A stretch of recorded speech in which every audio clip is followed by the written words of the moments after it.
lunch and the great food. It was awesome, wasn't it? Yes. Today I have the privilege of introducing ShIronbutterfly Ray of the Bones Filmworks Arts Society. Shiron is a super involved community volunteer, and I can attest to that. She's in numerous organizations, including the Muskogee Women's Leadership. She's a conference committee member, WISH, AIM, Chamber Ambassadors, Muskogee Art Guild, to name a few, and has been honored as the Women's Leadership Conference Legend in 2011. Shiron also is co-founder and creative director of the Bare Bones International Independent Film and Music Festival and president of the Bones Filmworks Arts Society. Adjunct professor of cinema and screenwriting on the college level, Ray also is a historic character, reenactor, and legacy keepers tour guide. You didn't know all these things about her, did you?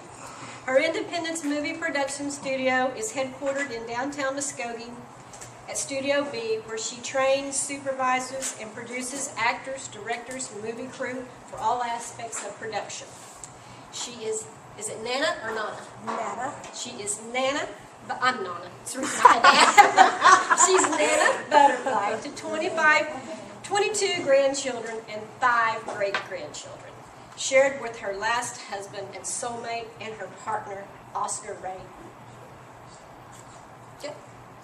Shiron?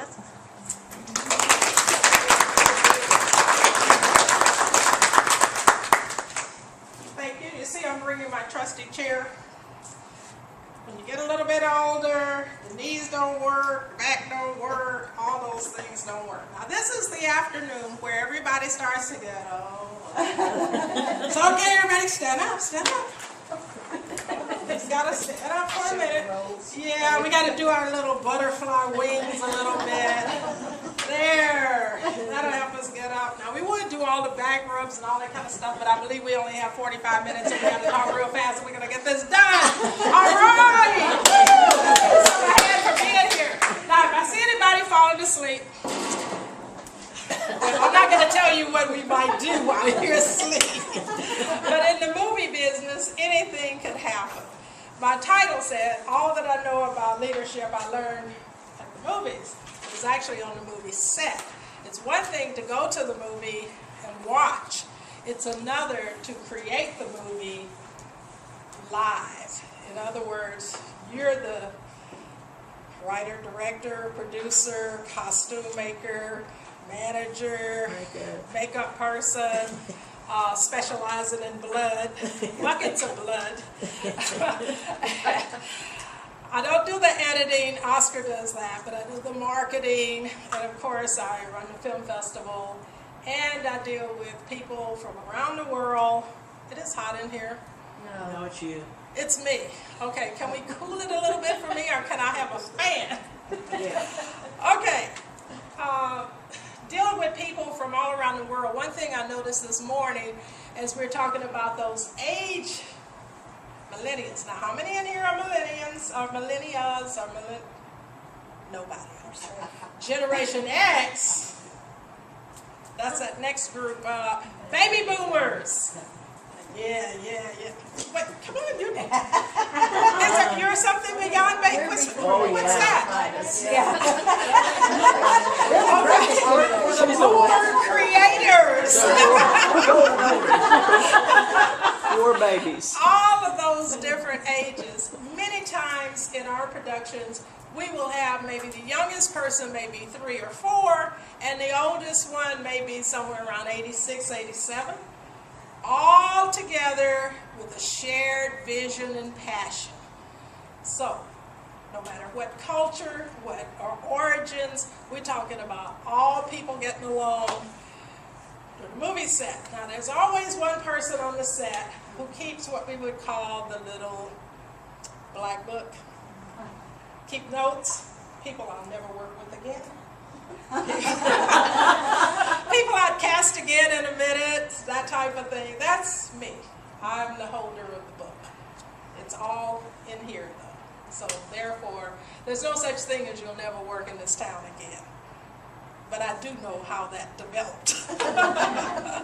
So, being involved in every aspect. I thought we'd start a little bit today. We're going to do a little interactive. So I know you guys are up for a little interactive, right? Yeah. Because you don't want to take a nap right now. No. So we're going to start off talking about scripting. Now, do you all have some paper? Because you got to make some notes to yourself. Remember, I said we only have 45 minutes, so we got to go. You're right on time. Oh, and she's sitting right up front. All right. Scripting. Now, I actually made some notes. I've been teaching screenwriting for probably off and on over the last 20 years. I'm what you call a hack. Anyone know what a hack is? Writer. Not formally educated in the subject. Not formally educated, and am I really probably passionate about writing?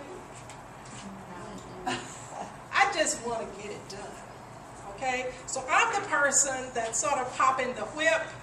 If I have other people working on it, like my husband, who is the writer, the passionate writer, when I say that's too many words to come out of someone's mouth, and he's got a wordy passage or something like that. Then, of course, on the set, I'm the person that sees, I'll assume that hat also, which is to see that the words that are on the page are actually being said, and that's the scene that we're shooting. So, I teach screenwriting, but I'm not a screenwriter. Does that make sense? That's why I call myself a hack. Okay, because that's not my thing, but I know enough about it to teach anyone. I can teach anyone in here how to write a screenplay in 30 days. Those who can do, those who can't teach. Yes, probably so. I have written a screenplay, or a couple of them, based on true life experiences, which I don't feel is that creative, because I'm not creating the world. I'm just sort of regurgitating something that happened and putting all the details. And I just thought I'd write it in that format since I knew how to do it. And that's it. I set it to the side. I haven't done anything with it. I haven't shot it or made a movie. Now, how many of you here write short stories? Poetry? Read comic books? Oh, she got her hand up. Read, not write. Read comic books. Okay. Anyone actually write out like a comic script? You know how each little panel has what the picture is and what they're saying? Well, that's basically a screenplay. So let's say whoever wrote the shorts, who said short stories? You know, maybe we make romantic, comedy, mystery. Romantic. Real life stuff, experiences. Okay. Do you publish them? No. Okay. You just sort of keep them like a memoir. Okay. So we could take, let's say you shared one of your stories with us. We could actually take that and create a screenplay, which would basically show where we are, who's in the scene, what's going on, who's saying what. And that would be the script. And the script is what we would use to actually shoot the scene. And then to shoot the scene, we're going to go into those next steps after we get there. But the first thing is knowing what is your story. Each of you have a story, either based on true life or family life or what's happening in your community or what's important to you. I've written my autobiography. Did you publish it yet? No. It's for my children. Okay. The best way to make sure they get it, did you already give it to them? Nope. They're going to get it after I'm gone. Oh, it's risque. Okay. I don't know. It's not over yet. Bridges of Madison County. Okay, when people journey say this is to be opened, when I'm no longer here, it means I have told you things that I would never want to see your face when you saw what I said. Anyone else written their autobiography? Because that's always a start. And how do you write an autobiography? What's the first thing you have to do? I was born. Starting when you were born. You were a twinkle in Daddy's eye. Okay. Don't you have some high points? Remember we were talking about the valleys? You have the high. So you would first make an outline, just in case, if you're Now ever just start interested. writing. My name is so-and-so, and I'm going so-and-so, and then go from there. You see, now that's a good way. But if you're not gifted like Marjorie, then what you would do is sit down with a piece of paper, start with the year you were born, or start with the months you were conceived, if you have that information. It was a stormy night. A dark and stormy night. Okay, but you start putting every year. Okay, put every single year on a piece of paper. Now this is for real. You can do this. Anyone that does this afterwards, come on and then we can talk about it because this is for real. I've Something we actually need to done do. that. I've got my entire life timeline in an Excel spreadsheet. Okay, there you go. She's already ahead. So see, I'll be getting on her first. But really, put every year. Then make another column that will list some things like significant ups or significant downs. We're talking about your life story, for those of you who just came in. Significant ups, significant downs. So that's where you can start a timeline. If you have children, then you put that line. Your parents, if you know, everyone is going to be significant. Then when you go to a year, you can then look at just that year. Let's see, it was 1959. I was 11 years old. You know, where was I? So you may even put a column, where was I? Who was in my life? What was going on? They go with the highs and the lows, and you got already those people. So on mine, I have not finished mine. So anyone want to get on me about this year because I must finish it? I put the kids, when the kids came later, you know, what was significant, what was happening with them. It's easier sort of to remember everything if you have who are your players, who's in your life. So if you do the years, and I know some of us have a lot of those years, but you put every year, and then if you want to really be meticulous, any detail-oriented people, take that year onto a separate piece of paper and break it into months. Okay, so it was November. Was it cold? Was it hot? Where were you? And where you were. I found it from just the preliminary, just putting where I lived. Do you know I moved every 6 months? Over a 3-year period, every 6 months I moved to a new location. One time it was only 2 months. I moved into an apartment and didn't know that the one right next door was going to be empty and it was prettier. So I just moved over there. I had no cognizance of money or that I was going to have to pay all those hookups all over again or anything. So you start revealing stuff about yourself. Well, why is this important? Your life story. Why is it important? Anybody? For future generations. For future generations. And we as women, if we don't document it, who's going to do it? Got any prospects? No. I wrote mine for my granddaughter because when I'm gone, I'm the only grandparent she has. So when I'm gone, all that whole generation's gone. If she wants to know anything about me, she has to read it. And then my son's supposed to read it after she reads it. Oh, okay. So she gets to read it first. Yes. Okay, so in scripting, you always start with the end in mind. Didn't someone say that earlier today? And I was like, wow, start with the end in mind. Whether you're writing a story or even your story. Remember, your story doesn't have an end, so it's sort of where you are or where you want to be. You don't have to worry about an end. But in a story, it always has a beginning, a middle, and the end. Spend some time on the beginning and the middle. Don't worry about the end, because everybody can fill that part in. But if you were writing a script for any reason, that's what you're going to have. You're going to have a beginning, a middle, and an end. So start with the end in mind. Is this going to be a happy story? Is this going to be a sad story? What is it going to really be about? What's going to happen? Is the bad guy going to win? Is the good guy going to win? Those are the same things, formula for Hollywood movies. Hollywood movies, you know the good guy's going to win, right? Always got a hero. White hat. Well, until you get to some of the newer movies now, independents in particular, they like to change things up where the bad guy might win because they want a sequel and have someone else try to stop the bad guy somewhere between 1 and 5 episodes. or whatever. But the Hollywood formula is basically there's a hero, the hero goes through some kind of challenge, and it's always a happy ending. The independents tend to have a not so happy ending. You're writing your story, you write it any way you want to. It's your story. That's the beauty of it. Okay? So, in scripting and leadership, the question is, who do you want to be when you grow up? Now, how many people are currently working or independently business? And how many are retired? Is there such a thing? And I still don't know what I want to be when I grow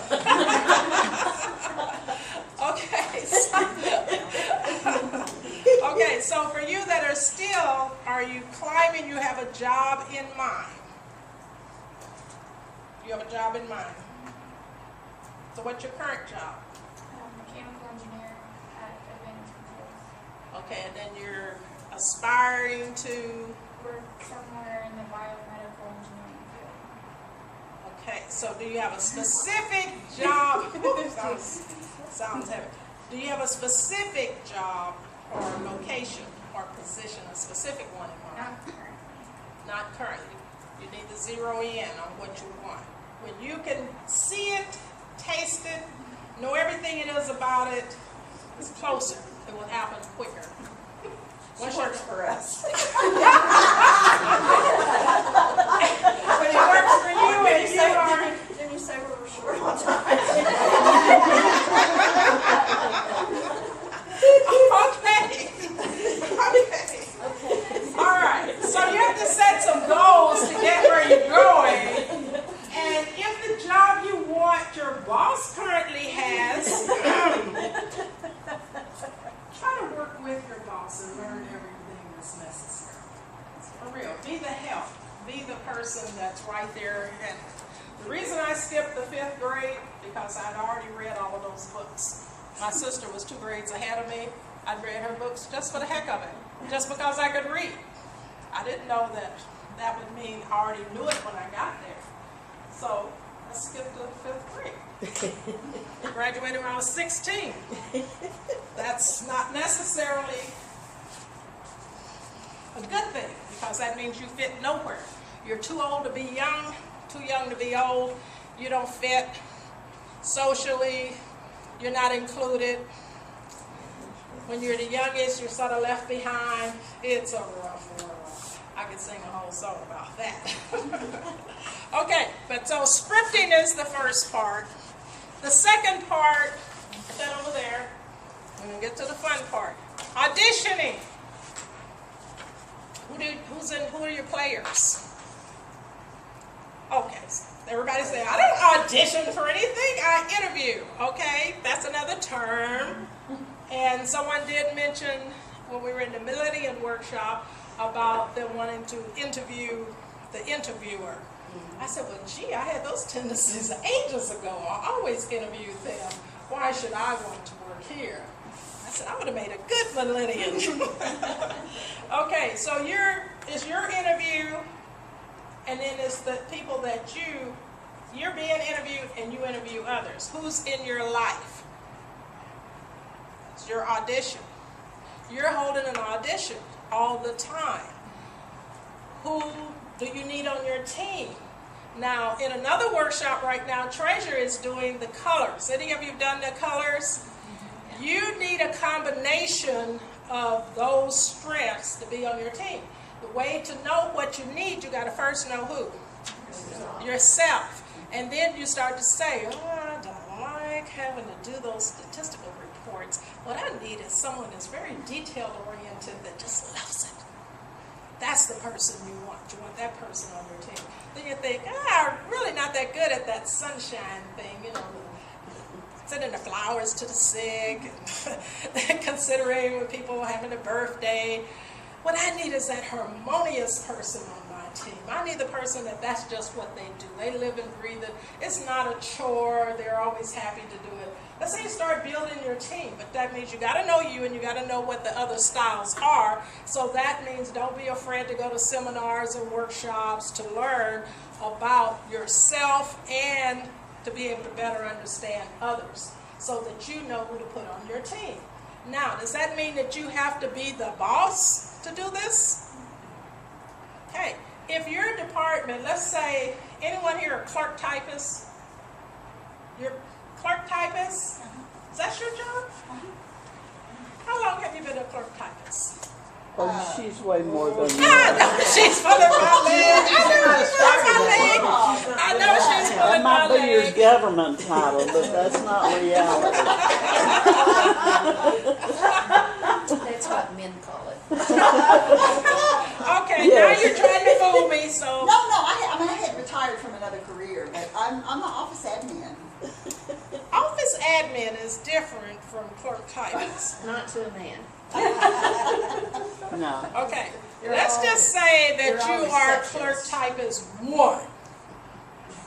How many words you have to type? 60. Really? Okay, I was a clerk typist 1. I barely got up to 50. Oh, times they have changed. Okay, but I didn't want to be a clerk typist 1. I wanted to be a clerk typist 2 because the money was different. So I said, give me a few minutes. They said, well, you have to type 60 words a minute to be a clerk typist 2. Only 50 to be the 1. I said, give me a few minutes. Okay, I'm ready. I said, do you have to type like that every day? They said, no, just to pass the test to get the job. That's what I like. Okay, I can do that. Went over there. Never type that fast again in life. That's why I'm trying to imagine 60 or 65. I couldn't do it. But it's like going for what you want, something specific, that job, knowing what it is. I thought once I wanted to be supervisor. Probably most of you been supervisors or something. Okay? Do you know what's entailed with being a supervisor? Well, I didn't. I was at the post office. I was what was that called? The letter sorter. And they said, you make a good supervisor. It pays X amount of dollars. I said, oh, okay. Then I said, wait a minute, what does a supervisor do? They walk around and inspect them. I'm complaining about walking around and standing now at this age. At that one, I could not stand around. I was like, no, thank you. And they were like, why not? Because I can't do that. That's not me. I'm not going to make it like that. So I knew ahead not to go there, not to do that. So I didn't become supervisor of the post office. Probably missed a career opportunity. Probably a good thing. It's probably a very good thing. Earlier we talked about dressing for the part, and as you know, in the movies, we can determine what year it is, what era, where they're from, by the clothes they wear, the period pieces and things like that. Like this weekend, I'll be reenacting, I'll be Winnie Reeves, wife of U.S. Marshal, Deputy Marshal Bass Reeves, so I have clothes that's to represent. Okay, I need new clothes, but I'm not a seamstress, so it'll take a while, but I'll put on that persona, and they say that how you dress sort of affects your attitude, how you carry yourself. If you don't think that's true, put on some shorts and some flip-flops and walk. Don't you walk different than if you put on heels or dress or whatever? So sometimes our young people, young meaning our children young, not talking about our growing, will say, what difference does it make, what I wear? It makes a difference. It makes a difference in attitude. On a movie set, the first thing we do is determine what is that particular role, what are you going to wear? I was in Tuskegee Airmen, and it was set in the 40s, so this hair wouldn't do. I didn't have this hair, luckily, so it did, and I had a little hat thingy on there. And guess what they had me put on? Okay, I have tattoos on my ankles. They went, oh, no, we can't have that, not in the 40s. So we had to put makeup on that, and then I had these stockings. Anyone remember the line? Why would I have to have stockings with the line And the line had to be straight. No one's going to see it. They say, but yes, but you know. So it affects you. And I'm like, wow, okay.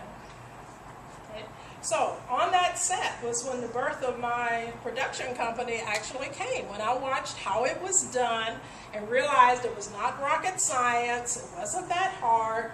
They had a script. I didn't get to see the script because your opinion on your extra is like saying background fodder. Okay, so not important. Okay, they put you in a room and let you just eat and be quiet. Quiet on the set is all you know, and be quiet when they're shooting and that kind of thing.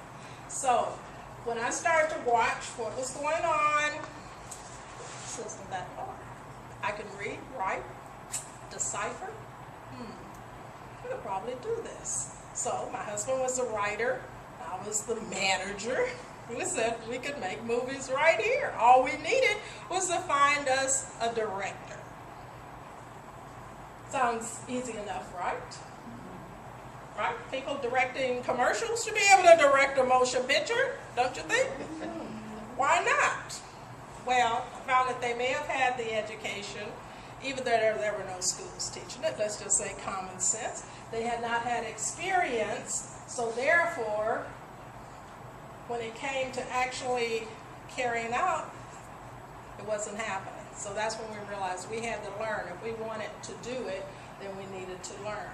And so we found a lady who was had the education, the experience, and the expertise, not so much in directing as in cinematography. Plus, she majored in, what is that technical thing? Physics? Isn't that one of those? Yeah, one of those astrophysics or something. Pretty smart. Okay? So she moved to Muskogee. Yeah, and she moved into my old apartment. Her and her husband both, he came with her. And we started our own little training camp to learn how to make movies. And that's how we started, just actually by doing. So in the process of that, not only did we, let me get the next one here, the big one. How do you be a director? Okay, auditions were fun, but the directing was the challenge. Auditions means you put out a call and everybody comes. Everybody say they want to be it. You give them some lines. You give them the script and you find out some people couldn't read. That was a little tough. So now you say, what am I going to do? I've surrounded myself with as many educated, experienced people as I could find who had done it before. The sound guy said he had worked on Tushka. Each person had an expertise. The cinematographer was there. Who was missing was the director. So Oscar became the director because he's kind, he's generous, he's complimentary. He really pushes you to do your best. Okay? So he's the director. Now, here's the rules of the director. The director has a chair. It doesn't always look like this, but generally they have a chair and they have a bullhorn so they can say, quiet on the set. Okay? Garner attention. Okay? And generally we found the director wears a hat. Now, it could be a hat like this. It could be a hat like this. This would be a fun director, right?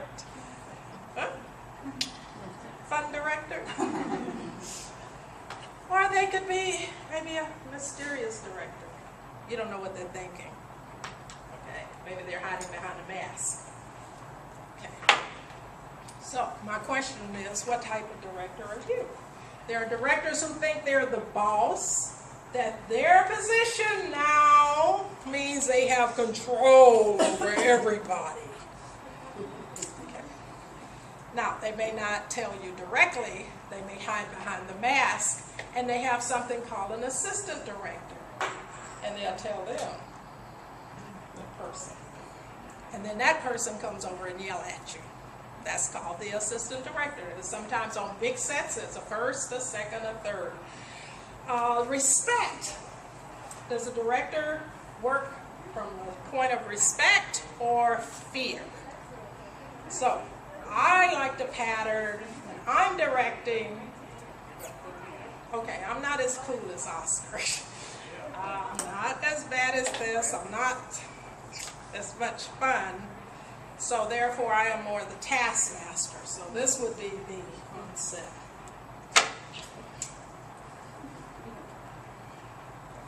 But I'm not going to yell because my favorite director is Clint Eastwood. Why? Clint Eastwood has had the same crew for over 10 years. Remember I told you about the little book? People that you can't get along with, you don't want to be bothered with, they are not asked back. But he has all the key people with him for over 10 years. On the set, so I was interested, what does he do on the set that's different from, say, others where people don't want to work with the director? They're known as a hard ass, someone that's hard to get along with, that's demanding people. So Clint Eastwood has his favorite people who are there, his right hand. He doesn't yell, he doesn't scream, he respects everyone, he is generous with praise.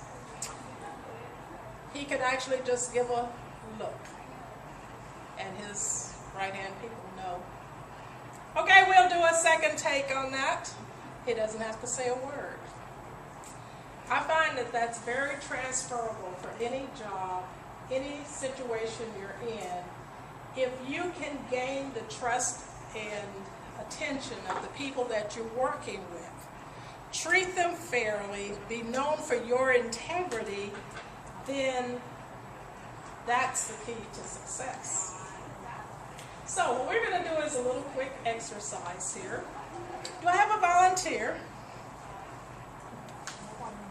Volunteer, come on up. Come on up. She's coming up to the director's chair. All right. First thing we need you to do is pick your hat. My hat? She likes that one. She probably likes your hair. Okay, and what is your name? Michelle. Michelle is going to be the director. Okay. How about a clapper operator? Do we have another volunteer? Come on. Okay, we're going to put Joan over here.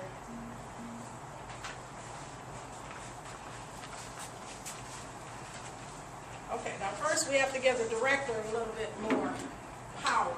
You need a little more here.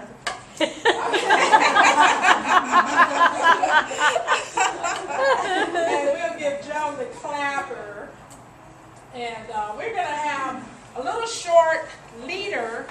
This is a script that just says I'm the leader, and she's going to tell us something. But she doesn't have a script, so actually she's going to be able to add it in. Because I know she was already thinking of something when she was there. So what's the name of your personal story?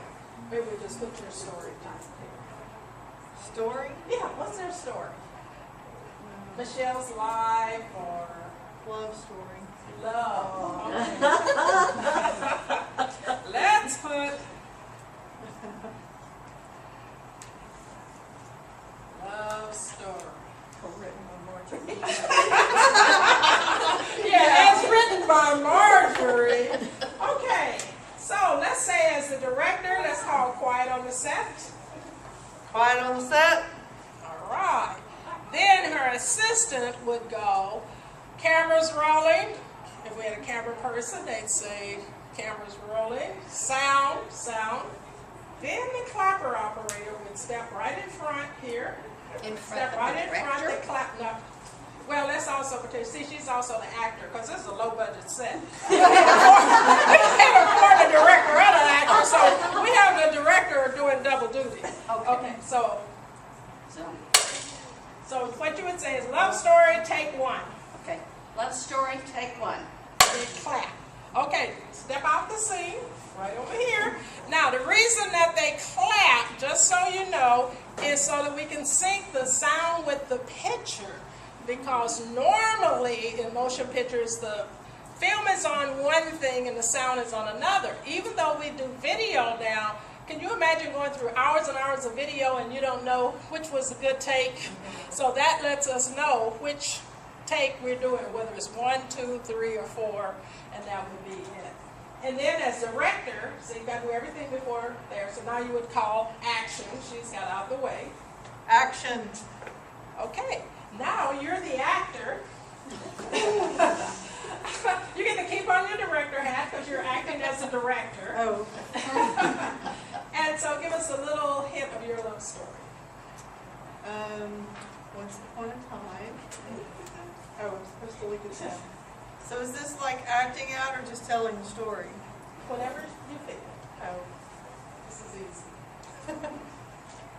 Well, I met this guy, and he was a sweet guy, and he asked me on a date, and we went to the movies, and we immediately fell in love, and now we make goo-goo eyes at each other all the time. And cut. Let's give her a hand. All right. Thank you very much. Give them both another hand. I think we should change the title to Goo Goo Eyes. You start off with one title, what's called your working title, and then you turn it into the actual one. After you start looking at your body of work, you started going, wow, what would be a more direct title? And you change the title, and you hear that a lot of times in movies. It starts as one thing and turns into the other. I knew I was going to be a teacher in the 2nd grade. Why? Because I was going to teach my 1st grade teacher how to teach. Because my 1st grade teacher believed in wrapping of nothings and putting people in the cloak closet. So we know now that that's bordering on abuse.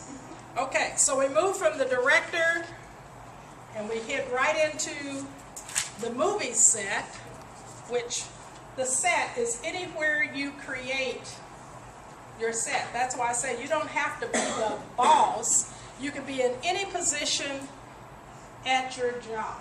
Now, job, they say, is just over broke.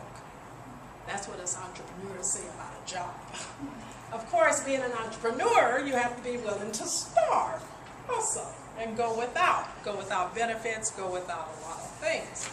However, once you make a commitment, whether you say, I'm going to work here a year, 5 years, 10 years, you have to decide what your value is going to be to the company.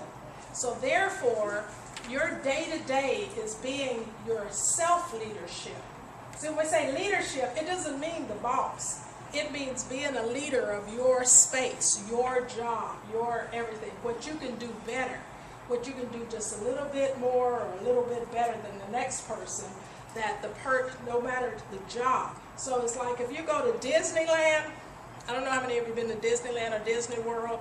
One thing you notice is how clean it is. You know why? Why is it so clean? They pay a lot of people to do it. They make it a priority all the time. It's a priority for everybody to pick up. They all have that little sweeper thing. Have you noticed? No matter what their job is, they're picking up the trash. They are cleaning constantly. So it's everybody's job. So I took that principle when I was working at a technical school. You know, ever been on a corner where the wind sweeps trash in front of your building? I watched how many people would walk in that front door over the trash. Kentucky Fried Chicken boxes would be there, and they walked over it to get in the door. So when I decided that no matter what my position, I was going to do the best I could do, I come in and pick up. So then it was like by example. Then they went, dang, if she can do that, maybe we can do that. You know, we can do that. I said, you got to be like in charge of your domain. And if your domain is clerk typist 1, clerk typist 2, assistant, whatever, be the best that you can be in your job. In the job, meaning that's what they're They're not paying you to do all the things. It's doing what's needed, what stands out. So on a movie set, you're there for the day. Maybe you're a day player. You may be a character. You're not the career star.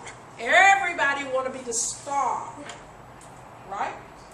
So when I'm casting, first thing people do is, oh, am I going to have a dressing room? Am I going to have...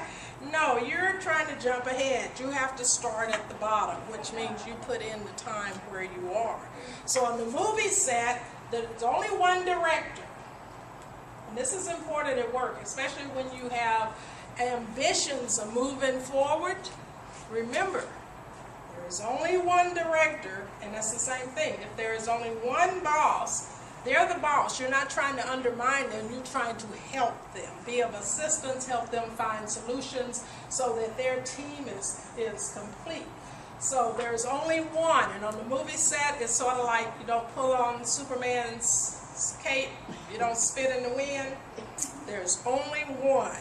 The teamwork is in action. So everybody comes together to do their part, and knowing your part is it. Now, the thing about movie sets are timelines, deadlines, and what's the other line? Guidelines. There's guidelines how to do it. In the workplace, timelines, deadlines. What's the difference between a timeline and a deadline? One's working together to end. So the due timeline is what you mean. The what? I said deadline is when it's due. That's when it's due. Timeline was when you were planning, like we were talking about scripting, you're sort of looking at the overall time of where something happened, where it already happened. In work, you're planning ahead that this is going to be about when. And you sort of set goals to go with those timelines. Guidelines is sort of how you're going to go about it. And that can vary from place to place. Okay, so when it's a wrap, we get to the point where we completed a project, or we completed the scene, whichever one. What is it time for? We say, that's a wrap. All right, everybody, that's a wrap. Now what we're going to do? Celebrate. Celebrate. Now, how do you celebrate? Go out for drinks. Now, that brings up another point. Everyone celebrates different. You have to know the people you work with. If your environment says if no one wants to go drinking, and you say, all right, what we're going to do is we're all going over to Jolly Wally Bar, what's going to happen? Most of the people are not going to want to go, or they're going to be forced to go, and they're sitting there looking like that, right?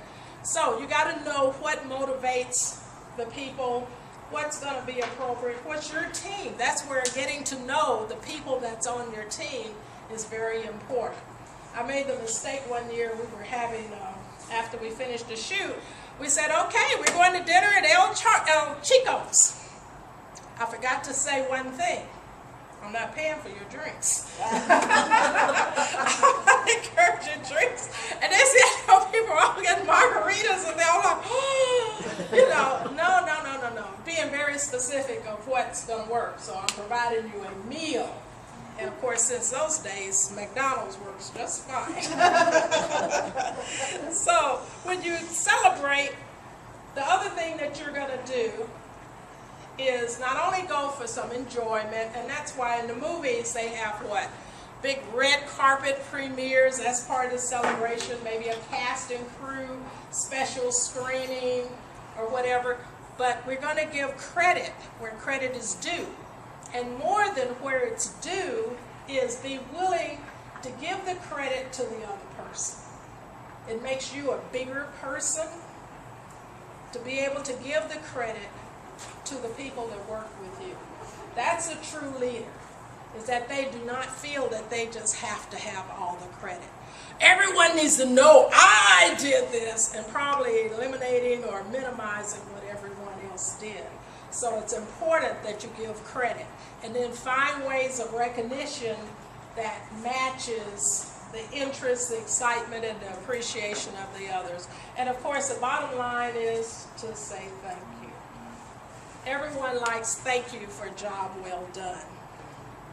Okay? Now, of course, we always take plenty of photos. And one of the things as a leader you want to do that I didn't mention is document. Document everything you do. Why? Why? Why should you document? So you can do it again, or you can teach somebody else to do it. And there's one more reason. That's a good CYA. one. Huh? CYA. Okay, for those of you that do not know the CYA, it's cover your S. Okay, because at some point, someone is going to say you didn't do something. You have documentation. Now, in the olden days, we had to rely on what was written. These days, we can rely somewhat on text, email, and pictures, and we can easily document because our phones, our cameras, we have so much technology, there's no reason that you shouldn't have documentation. And yes, ladies, you can just push the button. Say if someone is harassing you or bothering you, you can hit the little button and it just records the voice. You don't have to pick it up to say, I got you on tape. You can just smash a button and record it. A little kindergartner taught me that. Little kindergartner kept telling his mom that the teacher was badgering him and talking bad to him, and his mom said, no, it couldn't be, it couldn't be. So one day he took his little bitty play camera that had a recorder on it, put it in his backpack, went to school. Evidently he mashed the button and recorded the teacher in action. Not recommending that for people, but part of the CYA, now you have more than just your written records. And it's a way to prepare yourself for whatever next level you're going to have as sort of your body of work, your accomplishments. And it all goes together to tell your story. So your life is not just your work, and your work is not just what happens in the office, even though you spend 8 hours or more, 12 in some cases. And if you're an entrepreneur, there is no ending point. So that is your life, and it blends. Now, some people say keep your business and personal life separate. Are you living 2 different lives? Anybody living? No, I don't think so. I think however you are in one affects how you are in the other, and they are a reflection of that. And most of the time when people have a compliment, they'll say, what you see is what you get. They're like that all the time. That is a person of integrity, of character. That's how they are, because they live their personal life and their business life with the same level of integrity and of character. And that's a wrap. I know it's only 45 minutes, and we only got to play a little bit. So if you have any questions, I'll be happy to answer. Sharon, Yes. Glenn Strickland, who is a former president of School of Theater, is writing a book about the history of School of Theater. And John Pastor's doing a video. Cool. And they've asked all of us that have been with theater forever to write down some of the things that we remember what happened so they can incorporate that. So they can put it together. Now, I would wish that each of you would document your family, at least your family or any project you're in. I would love to see more of that in Muskogee, but in particular with Legacy Keepers or us, our push is for each person to document their family through their great-grands. That means if you can go to your grandparents' parents, that's good. If you can go further, that's even better, but at least to your great-grands, or as far as you can go for the next generation. Whether you have children or nieces or nephews or the community or the people you work with, to leave that document. And the Oklahoma History Center is accepting stories. We're setting up receptacles at Three Rivers Museum and at the library, so that if you have a physical book, it can be there in the family section, because eventually your kids, grandkids, or someone's going to say, where can I find some information about Grandma? You know, Grandma Jones or whoever. Wally Waits, who used to be at the library, he called me one day and said, can I interview you? And I kept telling him no, and he called me 18 times, and I finally said yes. So He interviewed me and has put it on tape or something, it has with the Three Rivers. At Three Rivers. And Oklahoma History Center, I met with them the other day. They will accept, they do audio and video. You can call them up and do Legacy Keepers. We do some at Studio B. It just gives you a chance to tell your story, put it on tape. For some people, they want their last words. So I have quite a collection. And then I have people like Miss Antoinette, who was writing her autobiography and she almost finished it, but she kept editing it and censoring it. And her sons did not do anything with it. And I promised her that if need be, that somehow I'm going to see that it's done. Just so happened I have one of her not fully censored copies, so I'm hoping to put it together to do, because I asked them and they never did. For those of you who don't know, Antoinette Fur was one of our legends from 2007 or Something like And Maybe both of something them, like both that. her sons are gone now, aren't they? one in Oklahoma City, one in Tulsa. And you can't count on your kids to follow through, so that's one of the things I'm going to do for her. they're 60. Well, I told her that I would do, I also have her on tape, having her say and giving a program at St. Paul's and stuff like that. So I really want to make that happen. And, there's not a lot of funds for this kind of stuff, so that's why it's taken a long time. But I thank you guys. I brought some, this little brochure. If you want to contact me, if you're going to write your story, write your autobiography, want to know how to get it published or get it to the History Center or documenting your family. After you do your tree, what do you do with it, that kind of stuff. That's what we do at Studio B. So give me your information or look me up on Facebook, ShIronbutterfly, even though it says Share and Ray, technically. You can still find me by ShIronbutterfly and connect. We're here for you. This is my 12th year at this conference, and I look forward to seeing you all again at number 13 next year. It's always in July, so this sort of fluctuates. Thank you again. Sharon, for being our speaker today. We'll get this little token of our appreciation. Thank you.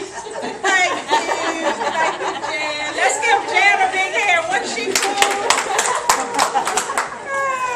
Over here. Thank you. I don't know why you guys didn't like my little sock monkey. This is so good. Diana, we really need to get together and do some stuff. We do. I have to prioritize. No, seriously. Yes. And have to get out of Yes. And figure out what I really is most important, because I'm just here and there and everywhere, and I spend a lot of time with my family where I want to spend more time with my family.